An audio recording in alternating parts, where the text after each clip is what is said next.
In 2013, I got laid off from Jacobs Engineering, a major engineering firm.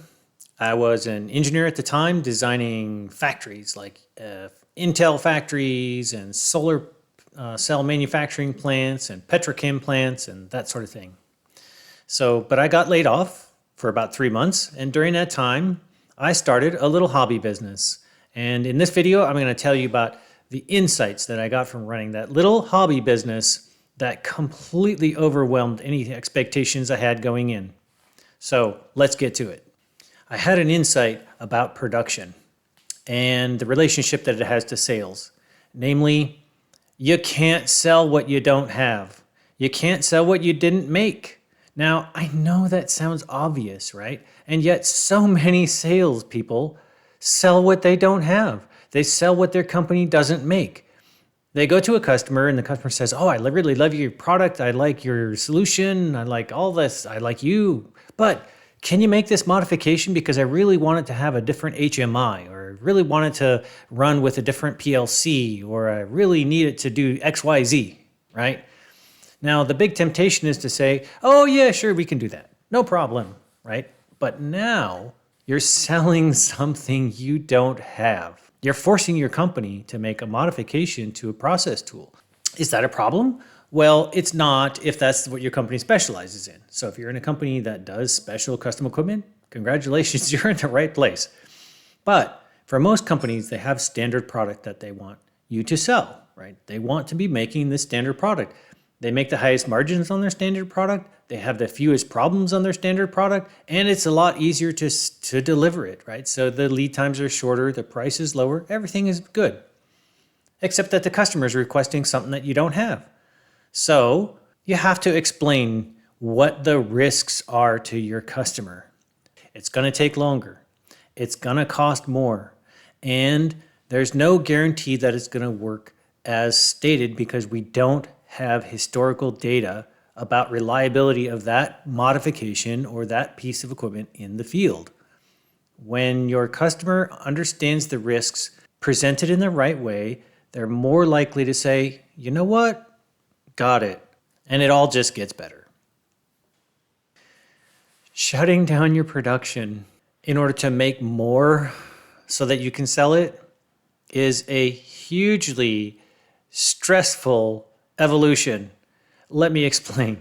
So here I was making kitchen tools and garden tools to sell at the farmer's market, and I sold every weekend, right? Saturday and Sunday.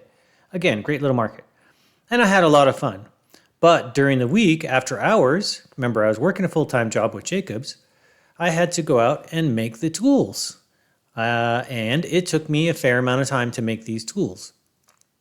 The thing is that as my sales increased, I could see that my production capacity was not going to be able to keep up and that I would be running out of product every weekend. But that posed this huge problem. What's the problem? Well, that I have to shut down my production in order to improve my production. What am I going to do for inventory for this weekend if I shut down my production? I'm telling you, it's more stressful than you might think. There's always a risk to your top and bottom line, whether it's weekly or yearly, if you shut down in order to improve.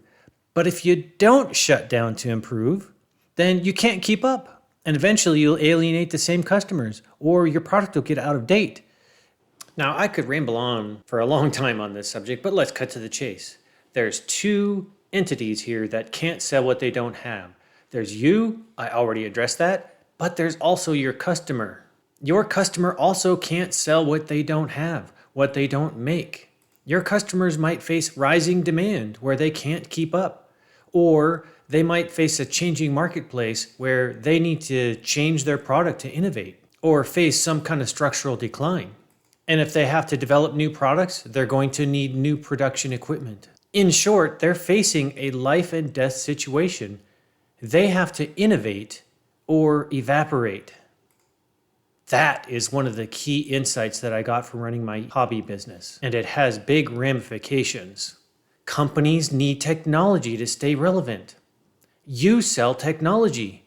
The equipment used in production of any product is worth way more than the price of that equipment, which means that in any negotiation, it's you actually that has the upper hand. They might try to make you feel like they're doing you a favor by deigning to spend their money on your product, but it's actually quite the opposite. You're the one doing them the favor. You're bringing them possible solutions to solve the problems that they face, which is literally a matter of life and death to them. But shutting down to improve production or to make upgrades can be very expensive and very stressful. Anything you can do to help the customer at this point is going to be very appreciated. This is one of your opportunities to provide that which your competitors don't even think about providing, and that's the full package. And then when the upgrades are complete, if the solution that you sold to the customer works as you proposed, they are going to be thrilled with it. And then you're going to be on the top of their contact list. This is the virtuous cycle that drives repeat business. So knowing that you have the upper hand in the negotiating room should make you more confident, but don't let it make you arrogant. There's always another company that they can buy the solution from, even if it's not quite as good. Just keep in mind, all during the sales process, the value of production. You will succeed, your competitors will fail, your customers will be happy, everybody wins. Okay, it's time for the homework. Yes, the homework. Remember, if you don't do the work, you're not going to make any progress. That's the way the subconscious works. Deal with it. So, here's the homework. Before you click on the next video on my playlist in some kind of binge watching session, and who wouldn't want to binge watch on my videos, stop, take a moment, think about what you just heard in this last video, and consider, how is it going to change how you approach the customer?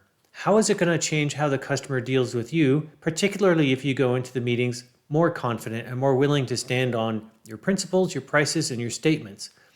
I guarantee that they're very likely going to feel more comfortable buying from you. And then after you've thought about it, write it down. Yes, write it down. I always ask you to write it down. And you know the reason. It's because it helps you order your thoughts. And then after it's written down, you can go and look at it, extract the essentials, and rewrite it into something more coherent.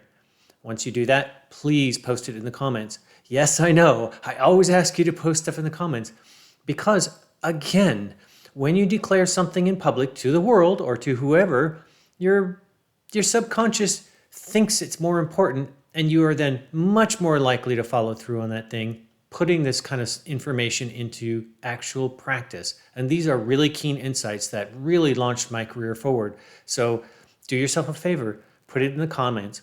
And then, hey, bonus, you get to read the comments of everyone else. And then after that, you can start clicking and watching videos of my playlist like some kind of binge session. Okay? Thank you very much for tuning in, and I hope to see you on the next one.